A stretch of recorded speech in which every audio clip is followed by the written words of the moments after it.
Hello students, I hope you are fine. Today we are going to analyze the poem Composed upon Westminster Bridge by William Wordsworth. Before we go into the analysis, we should know about the poet William Wordsworth. William Wordsworth was one of the pioneers of the English Romantic movement. William Wordsworth English romantic মুভমেন্টের একজন বিখ্যাত কবি ছিলেন। He was born on 7th April 1770 at Cockermouth in Cumberland. With Samuel Taylor Coleridge, he helped to launch the Romantic Age in English literature with their joint publication Lyrical Ballads in 1798. 1798 সালে Samuel Taylor কোলরিজের সাথে একযোগে লেখা lyrical ব্যালাডসের প্রকাশের মধ্য দিয়ে English লিটারেচারে romantic যুগের সূচনা ঘটে। Some of his noted works include Lines Written a Few Miles Above Tintern Abbey, Ode on the Intimations of Immortality, Prelude, etc.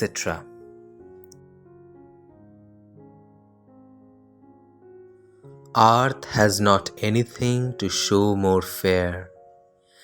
Dull would he be of soul who could pass by, a sight so touching in its majesty.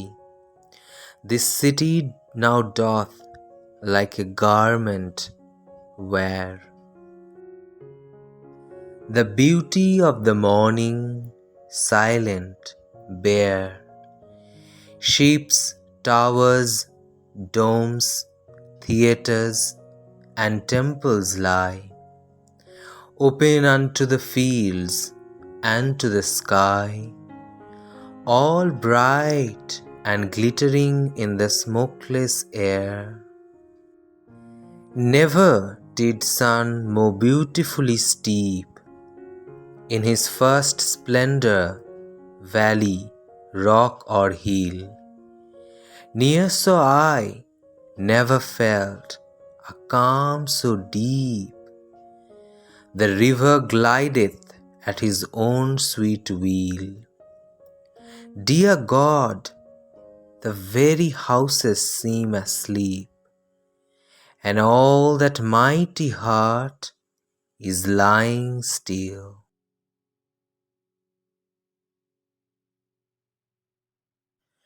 Date of composition 3rd September 1802. Westminster Bridge is a bridge in England. It crosses the River Thames near the Abbey of the same name and leads to the coach road to Dover. Westminster Bridge ইংল্যান্ডের একটি bridge. এটি একই নামের একটি Abby means মঠের কাছে Thames নদীর ওপর নির্মিত এবং ডোভারের দিকে ঘোড়ার গাড়ি চলার রাস্তায় গিয়ে ওঠে। Occasion of the poem. William Wordsworth ফ্রান্সে যাওয়ার সময় লন্ডন থেকে ডোভার যাওয়ার পথে এই ওয়েস্টমিনিস্টার ব্রিজের ওপর তার ঘোড়ার গাড়িটিকে দাঁড় করিয়ে এই কবিতাটি লেখেন। ব্রিজ থেকে লন্ডন শহরের এই সৌন্দর্য দেখে তিনি মুগ্ধ হয়েছিলেন এবং সেই ব্রিজ থেকে এই সৌন্দর্য তিনি উপভোগ করেছিলেন। It was early morning. The poet was moved and touched by the beauty of the city of London, bathed in the early morning sunlight. He enjoyed this beauty by standing on the Westminster Bridge. The poem is written in sonnet form. It has 14 lines. The sonnet has 2 parts, octave, the first 8 lines, and sestet, the last 6 lines. এবার আমরা পোয়েমটির line by line explanation শুরু করছি। আর্থ has not anything to show more fair. এই পৃথিবীর কোনো দৃশ্যই সকালবেলার এই লন্ডন শহরের দৃশ্যের মতো এত সুন্দর নয়। পোয়েট ওয়েস্টমিনিস্টার ব্রিজ থেকে এই সকালবেলা বা ভোরবেলার লন্ডন শহরের দৃশ্য দেখছেন এবং এই দৃশ্য কবিকে এতটাই মুগ্ধ করেছে যে কবি এই কথাটি বলছেন যে বিশ্বের কোনো দৃশ্যই এই দৃশ্যের মতো এত সুন্দর নয়। Dull would he be of soul who could pass by a sight so touching in its majesty. এখানে পোয়েট বলছেন যে যে ব্যক্তি লন্ডন শহরের এই সৌন্দর্যে মুগ্ধ না হয়ে পাশ কাটিয়ে চলে যাবে, পাস বাই মিন্স পাশ কাটিয়ে চলে যাওয়া, তার সোলটা ডাল হবে, মিন্স তিনি বোধহীন, তার প্রকৃতির সৌন্দর্য উপভোগ করার বা অনুভব করার কোনো চেতনা নেই, সৌন্দর্য বোধ নেই। তাহলে তিনি সেই সমস্ত মানুষদের ডাল অফ সোল বলছেন যাদের মধ্যে সৌন্দর্য বোধ নেই, প্রকৃতির সৌন্দর্য উপভোগ করার কোনো চেতনা নেই। This city now doth, like a garment wear, the beauty of the morning silent bear. Garment means dress, মানে পোশাক। এখানে পোয়েট বলছেন যে ড্রেস যেমন আমাদের শরীরকে বা বডিকে ঢেকে রাখে, তেমনি সকালের সৌন্দর্য লন্ডন শহরকে ঢেকে রেখেছে। Just as a dress covers our body, the beauty of the morning covers the city. The beauty of the morning silent bear. এখানে তিনি এই বেয়ার কথাটার মধ্য দিয়ে পোয়েট এটাই বোঝাতে চেয়েছেন যে সকালের সৌন্দর্য পিওর, যেটা আনস্টেন্ড বা নিষ্কলুষ। এখানে সাইলেন্ট কথাটার মধ্য দিয়ে তিনি বোঝাতে চেয়েছেন যে সকালবেলা বা ভোরবেলার সেই সময়টা যখন নিস্তব্ধতা বিরাজ করে। আর বেয়ার কথাটার ইউজ করেছেন সকালের সৌন্দর্য এবং লন্ডন শহরের সেই সৌন্দর্যটাকে পিওর বা আনস্টেন্ড বোঝাতে গিয়ে। Ships, towers, domes, theatres and temples lie, open unto the fields and to the sky. Here in this line, the towers denotes the towers of London and domes denotes the dome of St. Paul's Church.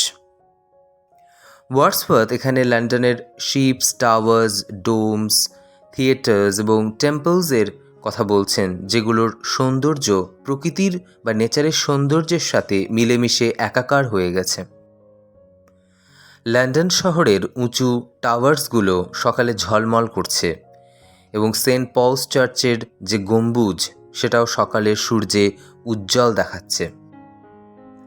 Open আনটু the fields and to the sky means ধোঁয়া বা কোনো মেঘ না থাকায় সকালে দূরের প্রান্তর এবং উপরের আকাশ খুব স্পষ্ট দেখা যাচ্ছিল। All bright and glittering in the smokeless air. In the morning, the air is free from smoke, so everything looks bright and sparkling. সকালে বাতাস ধোঁয়ামুক্ত থাকে, তাই সব কিছু একেবারে যেন ঝলমল করছে। গ্লিটারিং মিন্স স্পার্কলিং, ঝলমল করা। জেনারেলি লন্ডনের আবহাওয়া কুয়াশাচ্ছন্নই থাকে, তো এখানে স্মোকলেস এই ওয়ার্ডটার মধ্য দিয়ে অ্যাকচুয়ালি কুয়াশাবিহীন এই আবহাওয়াকেই বোঝানো হয়েছে।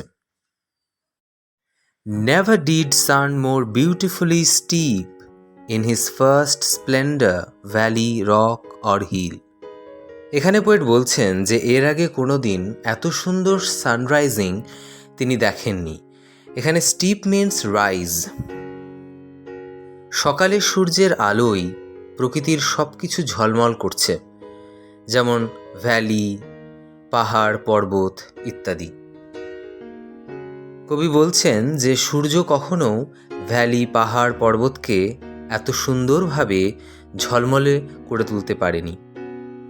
Near saw I, never felt a calm so deep, the river glideth at his own sweet wheel. Wordsworth বলছেন যে তিনি এই সকালে লন্ডন শহরের সৌন্দর্য দেখার সময় যে শান্তি অনুভব করেছেন, সেই শান্তি তিনি আগে কখনো অনুভব করেননি। এখানে রিভার বলতে যেটা বুঝিয়েছে সেটি হলো দ্য টেমস। টেমস নদী লন্ডন শহরের মধ্য দিয়ে প্রবাহিত হয়েছে এবং অনেক কবি টেমস নদী সম্পর্কে তাদের কবিতায় লিখে গেছেন। পোয়েট বলছেন যে নদীটি স্বাধীনভাবে স্বচ্ছন্দভাবে বয়ে চলেছে। গ্লাইডেথ মিন্স ফ্লোজ। সকালবেলায় যেহেতু নদীতে জাহাজ বা নৌকো এ সমস্ত কিছু চলছে না, সেহেতু নদীটি শান্তভাবে স্বচ্ছন্দে বয়ে চলেছে। এই সময় নদীটির স্বাভাবিক প্রবাহ কোনোভাবেই বাধাপ্রাপ্ত হচ্ছে না। পোয়েট এখানে রিভারকে পার্সনিফাই করেছেন। পার্সনিফিকেশন মানে কোনো কিছুকে হিউম্যান কোয়ালিটিজ আরোপ করা। এর আগেও ওয়ার্ডসওয়ার্থ সিটিকে পার্সনিফাই করেছিলেন। Dear God, the very houses seem asleep, and all that mighty heart is lying still. Here the poet addresses God. The exclamation shows the feeling of joy and wonder of the poet. এখানে কবি গডকে সম্বোধন করেছেন। এটার মধ্য দিয়ে কবির আনন্দ এবং বিস্ময় প্রকাশ পাচ্ছে। সকালের শান্ত পরিবেশে লন্ডনের বাড়িগুলো যেন মনে হচ্ছে ঘুমোচ্ছে। এখানেও এই বাড়িগুলোকে কবি পার্সনিফাই করেছেন। And all that mighty heart is lying still. এখানে দ্যাট মাইটি হার্ট বলতে পোয়েট সেই সময়ের লন্ডন শহরকে বুঝিয়েছেন। পোয়েট এখানে লন্ডনকে হার্টের সাথে তুলনা করেছেন।